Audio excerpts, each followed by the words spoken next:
Can you tell about top mistakes of founders or developers who start with Flutterflow, and maybe some alternatives, recommendation how to avoid it from scratch, let's say?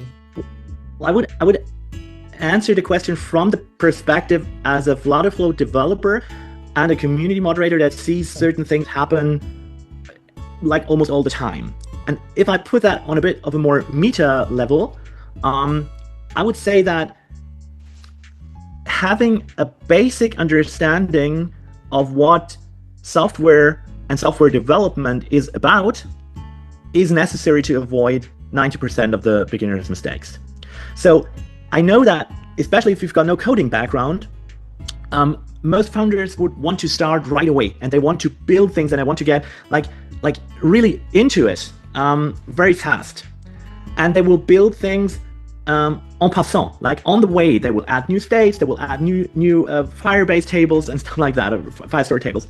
And I think one of the most important things is to avoid beginners' mistakes is have a rough idea of what you want to do and sketch that out on a piece of paper.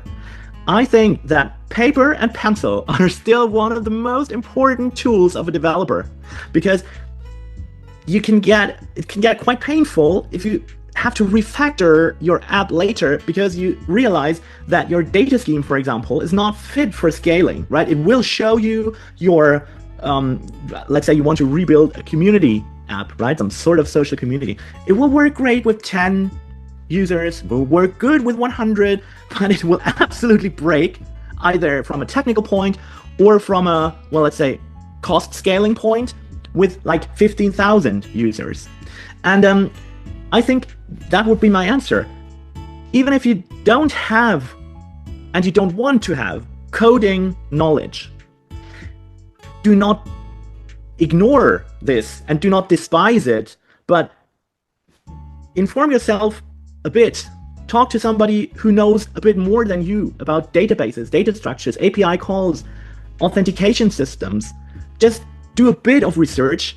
You won't have to be an expert, but you will have to, it will be very beneficial to you to have some basic understandings about these principles to avoid the real painful refactoring of whole apps when at a very late point, when your MVP is already running and you want to hand it over to a customer, or you want to sell it, or you want to bring it to production, when you realize, oh my God, at the very beginning, I made this and that decision and it absolutely breaks my scaling process. So that's what I would, like to have everyone consider.